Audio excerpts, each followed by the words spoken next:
Assalamualaikum warahmatullahi wabarakatuh dan selamat pagi.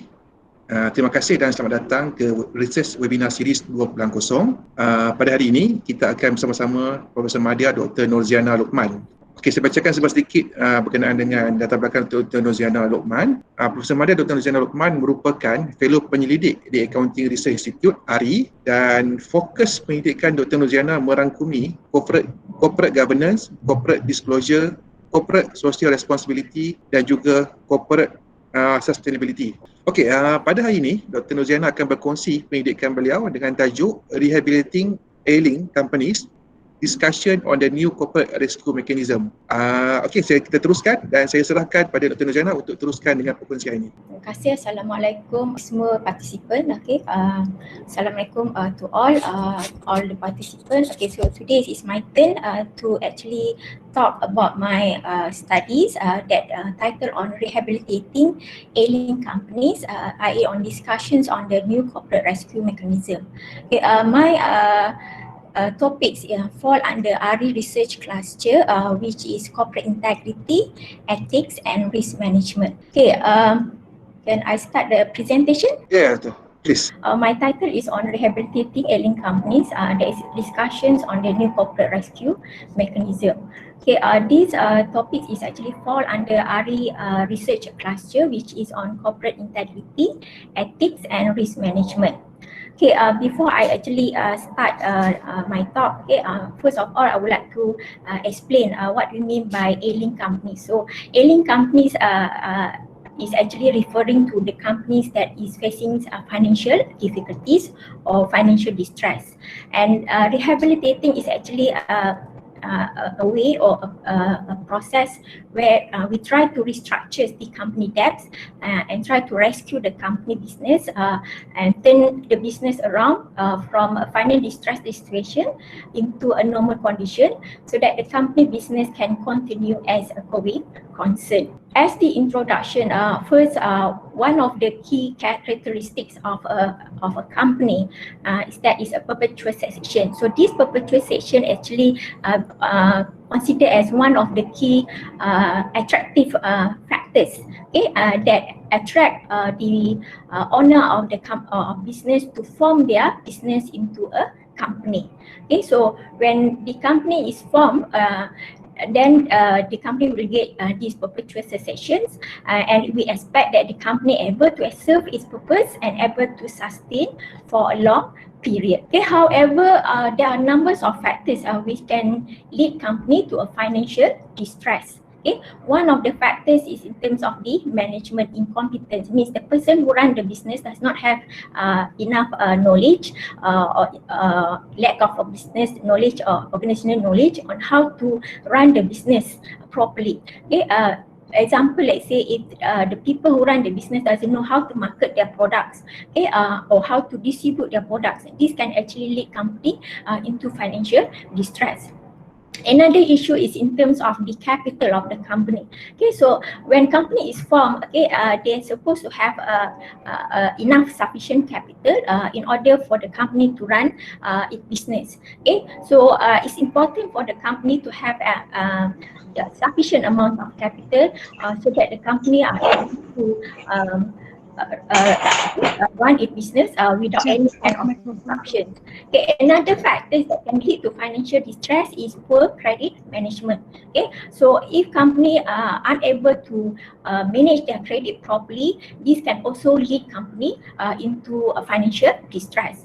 Another issue is in terms of poor investment decision. Sometimes the management of the company make wrong decisions by investing their money into a project which did not provide profit or did not provide any return back to the company.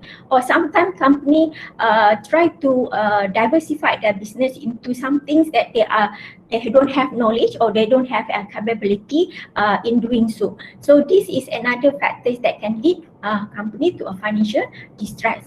Another factors is in terms of poor technical or technological capacity, especially for company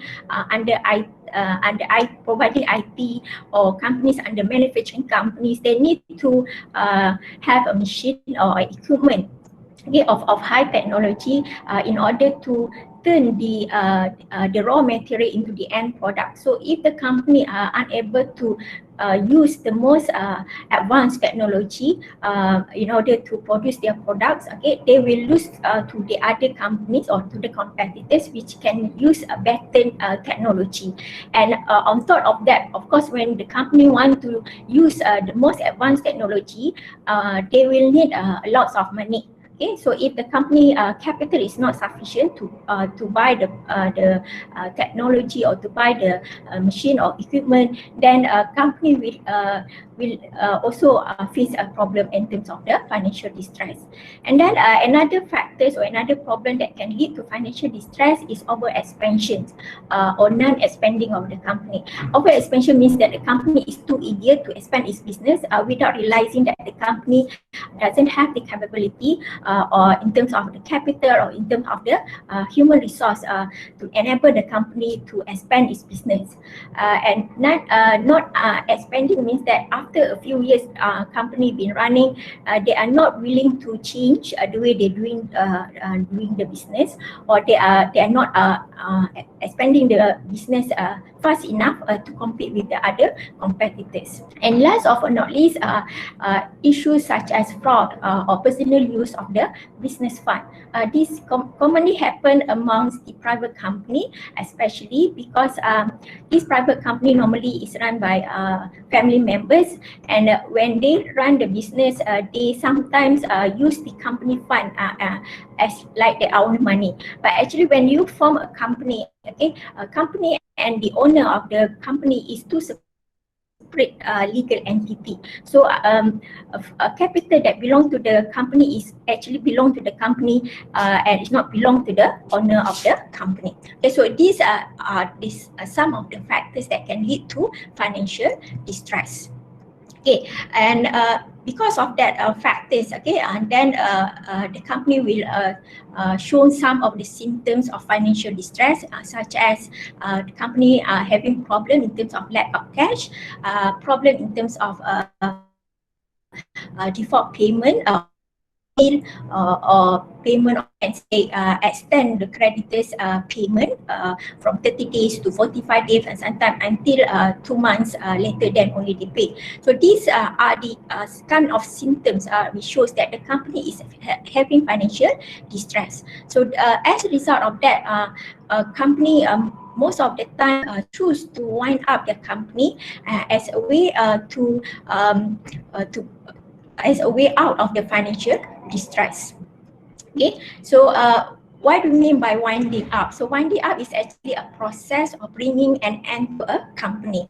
So the company assets are sold off, and then they will use the proceeds of the disposal of the company asset for the purpose to pay the creditors, and any excess of the proceed will be returned back fairly to the shareholders of the company. Okay, so so it means that the company are supposed to find ways on how to rehabilitate their company or rescue the company from being wind up. Okay, so based on the statistics from the Malaysian Department of Insolvency, okay, you can see here that the numbers of applications for winding up have increase and almost from year to year, from 2014 to 2018, we can see that on average the numbers of applications for winding up is about on average about 2,000 something. Okay, and when we make comparison with the numbers of winding up cases which has been completed, okay, it's only about half of those applications of winding up have been completed. Okay, so the numbers is about 1,182. Okay, so there are numbers of witnesses in the old corporate rescue arrangement which influence the owner of the business to actually wind up their company rather than choose a rescue arrangement in order to rescue the business. Okay, one of the main weaknesses of the old corporate rescue arrangement under the old Companies Act 1965 is that the old corporate rescue arrangement is only suitable for a larger company. Okay, so a larger company are more better to use this corporate rescue arrangement. Another weaknesses is in terms of the procedures and the procedures that involve in order to rescue the business. Okay, the process and procedures are sometimes a bit complicated, and it's also a bit expensive and very time consuming. Okay, and that's the reason why small company prefer to wind up their company rather than try to rescue their business. Okay, another weaknesses of the old rescue arrangement is in terms of the abuse restraining orders applications for the purpose to defer payment and a compromise plan. Okay, so some company abuse these restraining orders in order to defer the payments to be made to the creditors or to defer a compromise plan which has been approved by the creditors. And the last weaknesses of this corporate rescue arrangement is because there is no proper protections for creditors against any misoperation of company asset and cash.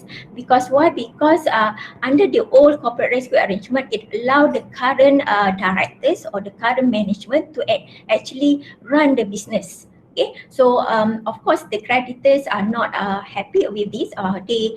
They are not sure whether they can trust the current management or the current directors to run the business when they are the one who lead the company into the financial difficulties. Okay, there are numbers of impacts, negative impacts of winding up towards numbers of stakeholders, especially for the employees. When this winding up process has been completed, the employees will lose job. Okay, and then the impact to the consumers as well as to the clients of the company is that they will not be able to continue enjoying the same products of a same quality as well as the services that offered by the company. Another impact is towards the business partners of the company, such as the suppliers and then the distributors of the company. They will also lose income because they don't have any more contract with the company. Okay, and then impact to the government. Okay, so the government will also lose revenue from the business tax. Okay, since the company have been winding up, of course they will not be able to tax the company anymore. And then in terms of the creditors, okay, the creditors might not be able to cover the full amounts of the money that the company owed to them. Okay, and last of not least, okay, of course these issues on winding up will also impact on the country in terms of it can cause economic slowdown, it can increase unemployment rate as well as the social problem. Okay, so that's why we need a mechanism which is like an instrument or tool to be available to the companies in order to solve its financial problem, in order to be able to rescue its business as well as to avoid liquidation. Okay, so Companies Commissions of Malaysia have actually made major changes to the Companies Act 1965 where they come out with the new changes to the Companies Act. Okay, so this is to show you the milestone regarding the new Companies Act implementation, which was tabled and approved by the Parliament in 2016, and this act become effective in February 2017.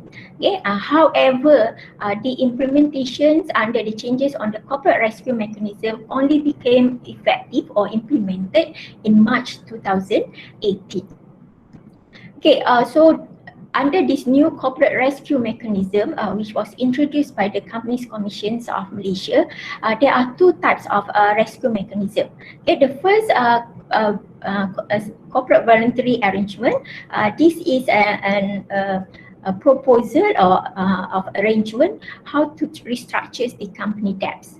Okay, while judicial management is another rescue mechanism which will put the company under the supervision of the judicial managers.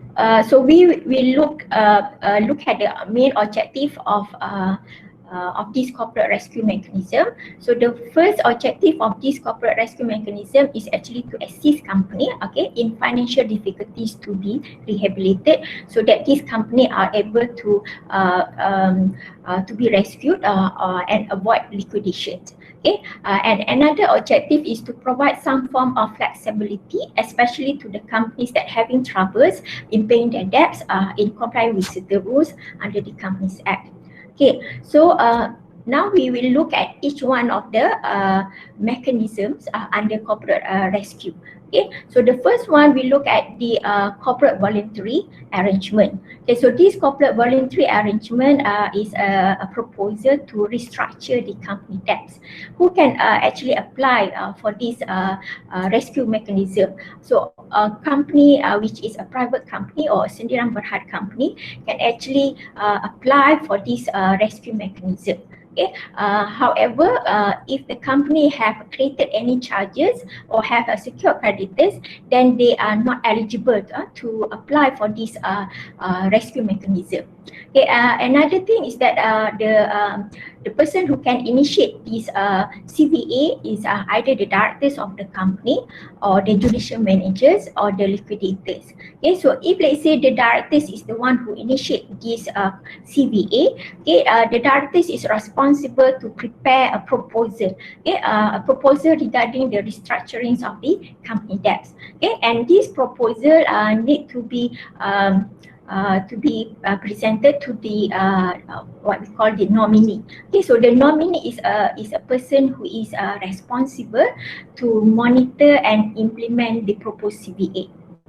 Okay, so when the directors initiate these CVA applications and prepare the proposal regarding restructuring of the company debts, okay, they have to work together with the nominee because the nominee have to prepare a statement regarding whether this a proposal regarding restructuring of the company debts can be actually approved and can be implemented successfully, and that the nominee also have to make a statement that the company has enough fund in order to continue its business during the moratorium period.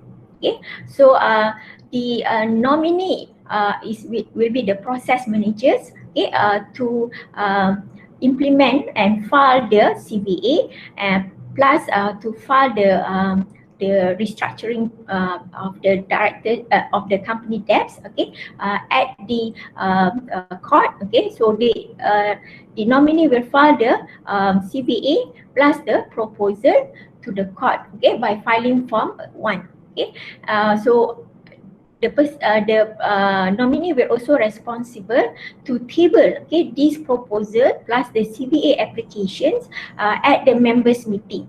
Okay, so at the members meeting, this proposal and the CVA application must be approved by members that is present at the meeting, at least by a simple majority. Okay, after the members meeting, then they need to have a creditors meeting. So again, at the creditors meeting, they need to get approval from the creditors, at least 75% of the total value of the creditors must agree to that particular proposed restructure of the company debts as well as the CVA application. Okay, so once it is approved, then the process manager will implement the proposed CVA as well as the proposed restructuring of the company debts. Okay, and at the same time, of course, the directors will continue to manage the daily operations of the company. Okay, so this is to show the CVA process flow. Okay, from the start when the directors initiate the proposal regarding the CVA up to the implementation part. Okay, so the moratorium period will start on the day when the nominee file the applications for CBA together with the proposal plan, to the court. Okay, so the initial moratorium period is about 28 days. If let's say this 28 days is not enough in order to approve the plan and CBA applications, then they can apply for an extension. Okay, so the application for extension is allowed as long as the creditors approve the extension period. So the maximum extension period will be allowed if the creditors approve for another 60 days. Okay, now we move on to judicial management. So judicial management is another rescue mechanism where the management of the subject company is placed under the court-appointed insolvency practitioners, which is also known as judicial managers. Okay, which company can apply this rescue mechanism? Okay, so company that can apply for this rescue mechanism include private company as well as the public company, as long as they did not create any charges. However, there is also a restriction of a company which is under which is under the Capital Market and Service Act jurisdiction, such as fund managers company or company like stockbroking companies. So this company is not allowed to use this rescue mechanism if they have a problem or financial problems. Okay, and then the proposal will be initiated by either the company directors or the creditors, and the person who are responsible to prepare the proposal regarding the rehabilitation plan of the company and present it at the creditors meeting is the judicial managers or the insolvency practitioners. Okay, so once these proposals have been prepared, okay, it means that the judicial managers have to work together with the directors, with the creditors when they prepare the rehabilitation plan, because they need the support of the creditors to approve this plan. Okay, because without the support of the creditors, this plan, the rehabilitation plan might not be accepted, it might be rejected. Okay, and the court will also look at this. If the creditors reject the proposal on the rehabilitation plan, the court will also will not approve the application for the judicial management order as well as the rehabilitation plan. Okay, so once they have prepared that proposal, and they need to table it at the creditors meeting and obtain the approval of the creditors of at least of 75% of the total value of the creditors must agree to that proposal on rehabilitation plan as well as the judicial management. Okay, so once it has been approved, then normally the court will grant judicial management orders to allow the judicial managers to continue with the implementations of the rehabilitation plan. Okay, so this graph is to show you the judicial management process flow, which is start from the preparing of the proposal or drafting of the proposal and submissions of the proposal at the court. Okay, and the moratorium period will kick off at the time when the proposal and the application for the judicial management was filed at the court. Okay, and once it has been filed, and then the judicial managers are supposed to lay or to table the proposal to the creditor at the creditors meeting. And if let's say the proposal is approved, then it can implement the proposal. But if let's say at the meeting the creditors disagree with the plan being prepared by the judicial manager, then maybe the creditors require that the plan to be modified. Okay, and if let's say during that time the 6 months initial period of the moratorium is not enough, then they can apply an extension for another 6 months. Okay, so in total will be about 12 months or a year the extension, the moratorium period. Okay, so if it is approved, then this judicial management and the proposal regarding the rehabilitation plan will be implemented by the judicial managers. Okay, there are three possible conditions for the judicial management order to be approved by the court. Okay, one of the conditions is that the company is or will be unable to pay its debts. Okay, so the company has another condition is that the company has a reasonable probability that this rehabilitation plan can actually rescue the company, can actually turn around the company to be a profitable company and enable the company to continue its business as a going concern and avoid liquidation. Okay, and then the other condition is that this restructuring proposal can give better advantage to the creditors compared to the winding up. Maybe through this restructuring plan, the creditors are able to cover the whole amount of the money that company owed to them. Okay, so this is the three main conditions for judicial management order to be approved by the court. Okay, there are also four possible situations where the judicial management order may be discharged by the court. Okay, one of the condition or one of the situation is where the creditors do not approve the judicial management, the judicial manager's proposal regarding the rehabilitation plan. Okay, either with or without amendment. Okay, so if the judicial management proposal regarding the rehabilitation plan is not approved by the creditors, then of course the court will discharge the judicial management order. And then the second reason is because the purpose of the judicial management has been achieved, or the third one, where the purpose of the judicial management may not be achieved. Okay, and then last is where the judicial management, judicial managers has acted unfairly and prejudice against the creditors. What it means here is that when the judicial managers prepared the proposal, he did not provide full information about the company financial standing. Means he's not being transparent about the financial standings of the company. All this information is very important to the creditors because they need this information in order to decide whether they should or should not accept the rehabilitation plan which is put forward by the judicial managers. Okay, so means that the court would have inherent powers and wide powers in order to set things aside the judicial management order, especially if the order was obtained without full and honest disclosure from the part of the judicial manager. So as the judicial managers, as a person who apply for the judicial management order, he have to remember these two important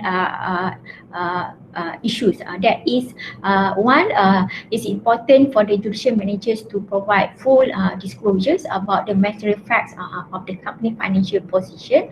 And another key point that he need to remember is that he must get the approval or the support of the majority of the creditors in order for the judicial management applications as well as the rehabilitation plan that draft by the judicial manager will be approved by the creditors. Okay, so based on that discussion, we can see that there are numbers of differences between the corporate voluntary arrangement as well as the judicial management. Okay, so the key differences is in terms of mode of application. Okay, for CVA, the mode of application is where the nominee or the insolvency practitioners have to file Form 1 to the court. Okay, according to the Corporate Rescue Mechanism Rule 2018. Okay, while for judicial management, the mode of application is originating from the summon which is submitted by the creditors of the company or directors of the company. The next differences between CVA and JM is in terms of the type of company that is eligible to apply for CVA and JM. Okay, so for CVA, a private company can actually apply for this. Sendirian Perhara company company is eligible to apply for the CBA. But for judicial management, it extends further, not only to a private company but also to a public company. But of course, those companies which has created charges will not allow to apply this either CBA or judicial management. Next, in terms of those person who are responsible to monitor and implement the CBA or the judicial management plan. Okay, so for CBA, the person who are responsible to monitor and implement the restructuring plan of the company debts is the insolvency practitioner, which is normally known as nominee. Okay, while for process managers, for judicial management, the process managers is the judicial managers, who is also known as insolvency practitioners. Okay, the next differences in terms of the period of moratorium. Okay, so the period of moratorium means for the CBA, the initial period is about 28 days. Okay, and it can be extended further for another 60 days, provided that the creditors approve the extension of the moratorium.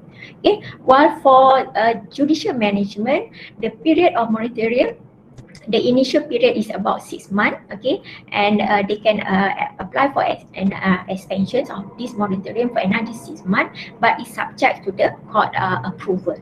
Okay, so if the court approve, then they can obtain another 6 month extensions of the moratorium.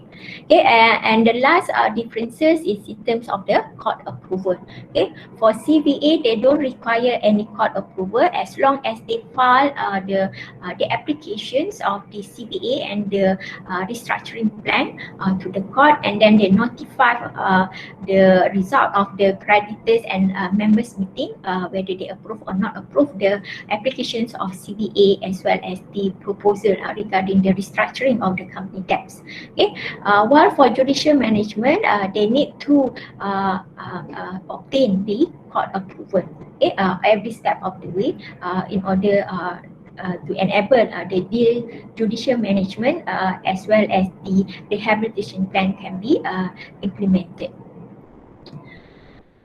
Okay, I have mentioned about the moratorium. So what is moratorium is all about, and what is the effects of this moratorium? Okay, so a moratorium is actually referring to a period of which no legal proceeding can be taken against the company or its property except with the court order.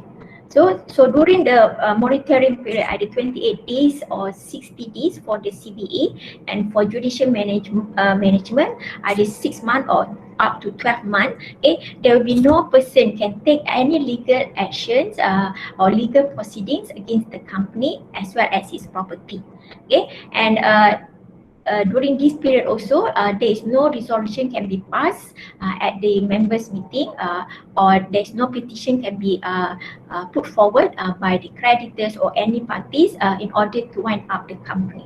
Okay, and another effect of this moratorium is that it can put a stop on the restraining order for the winding up, and the next effect is that the creditors will not be able to enforce securities over the company in order to repossess the company property or repossess goods under hire purchase or lease.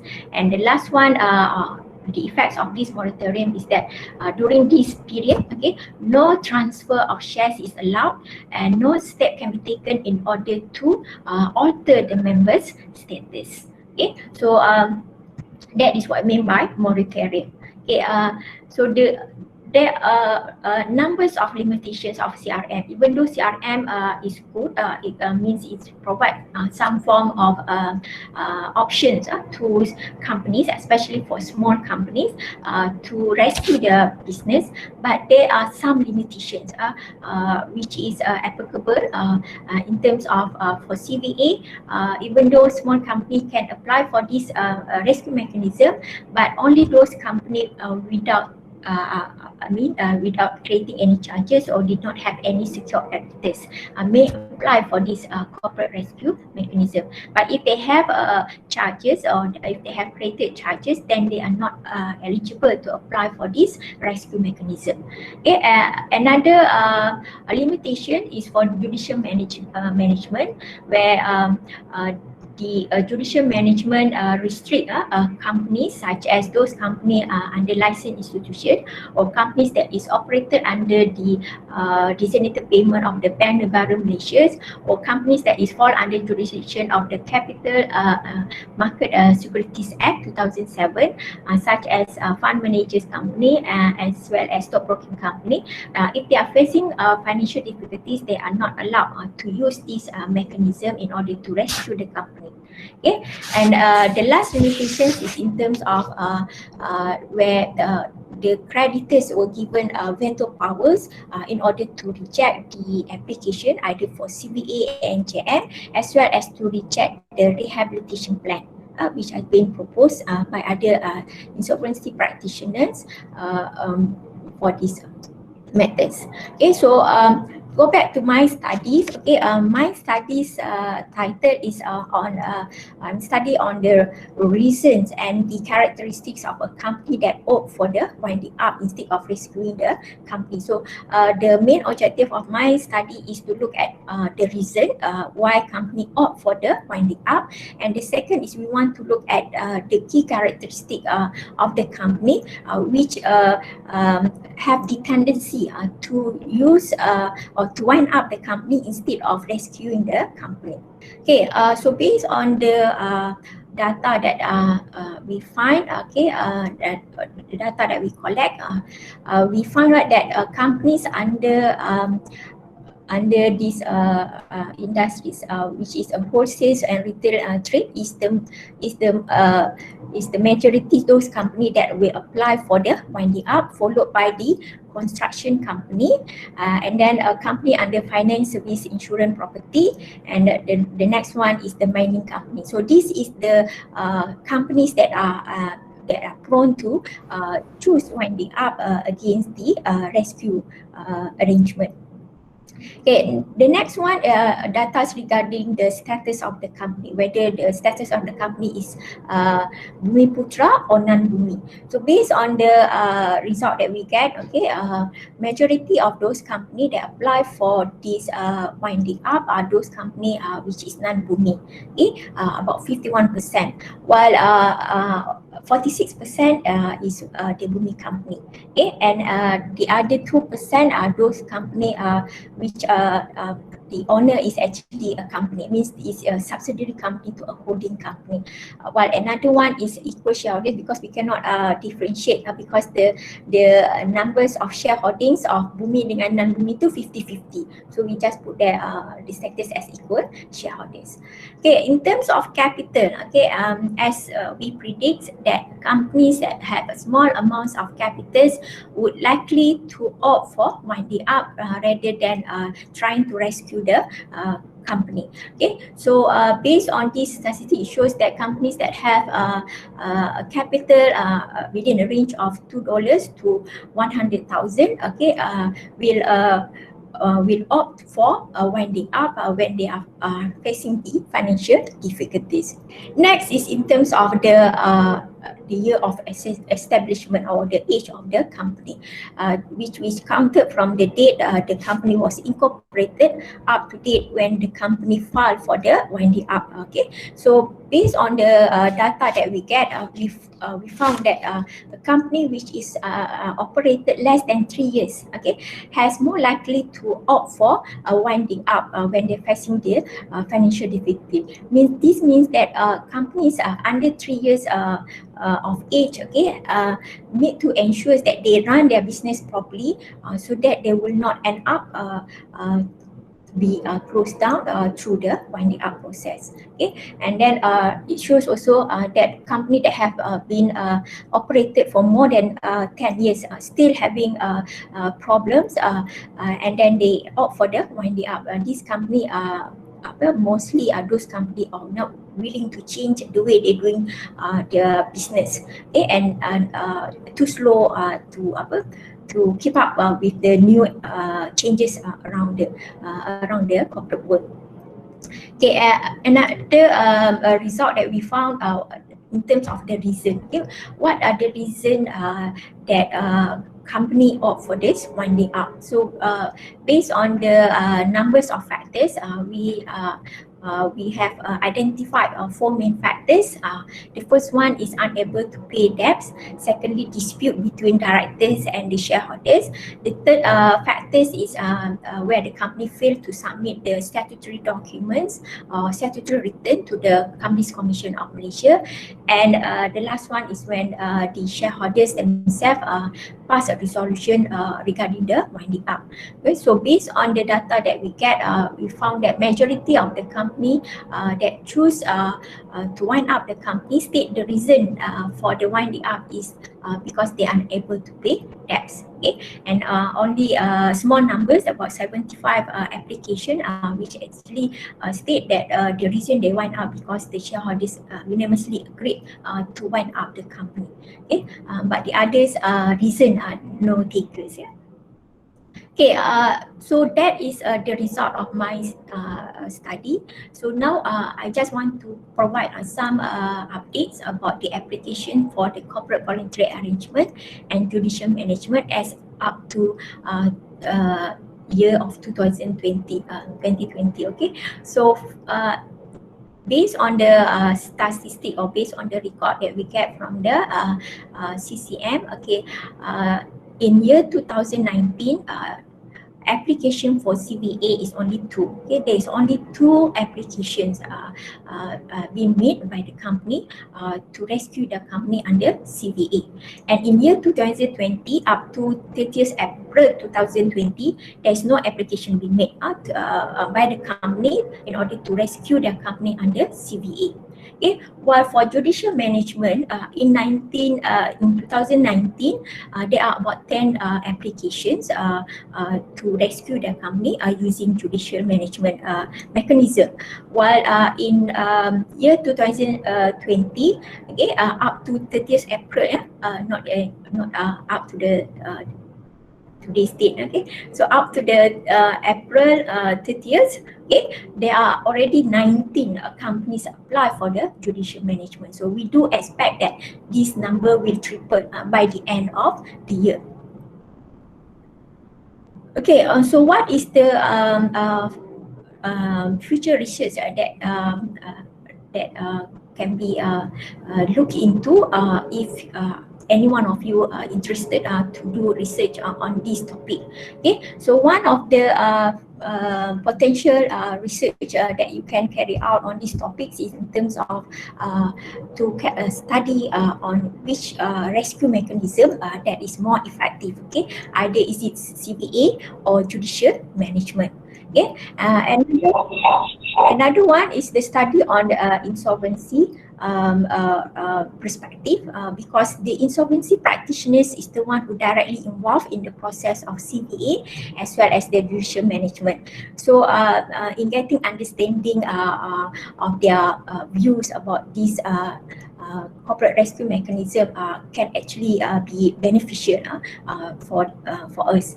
And then the other aspect on future research is to understand what constitute a successful corporate rescue.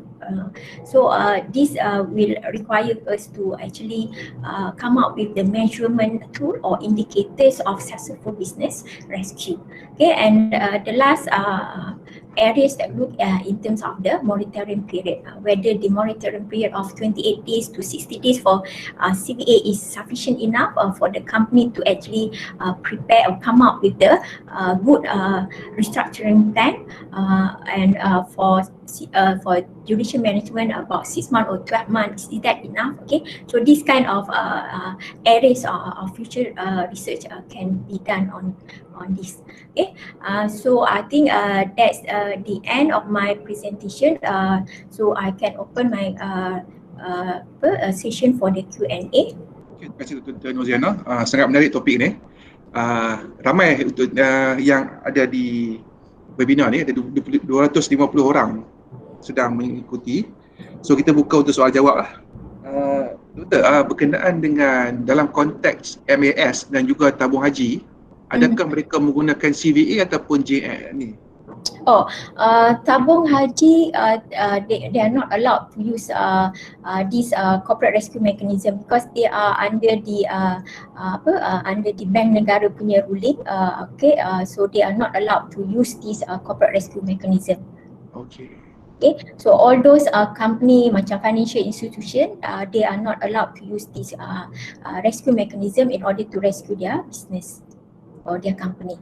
Okay, and as well as listed company. Okay, listed company also, they are not allowed to use this rescue mechanism. Okay, because this rescue mechanism actually the main purpose is to give an option to small company actually. Okay, for small company, because previously under the old corporate rescue arrangement, Companies Act 1965, there is no rescue mechanism that is available for private company or small company.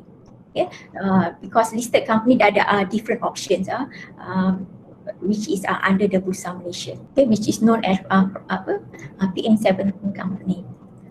Okay, so any other question? So means that this facilities only available for small and medium company. Yes, Not listed. small one. I think that is the main reason why CCM introduced this corporate rescue mechanism, because they found out that small companies or small and medium companies do not have other options other than to wind up their company. Okay, because there is no rescue mechanism that is suitable for this small company. Doctor, in case the company use the venture capitals as a creditor, so are they allowed to use CCMs? Venture capital to use Venture capitals. What do you mean venture capital?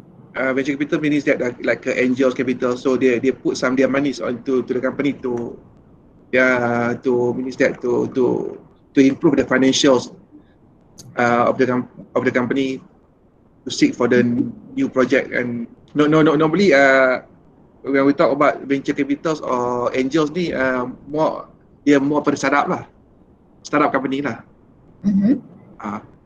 Maksudnya the definition of the creditor dalam this context is adalah bank ataupun venture capitals. Maksudnya dia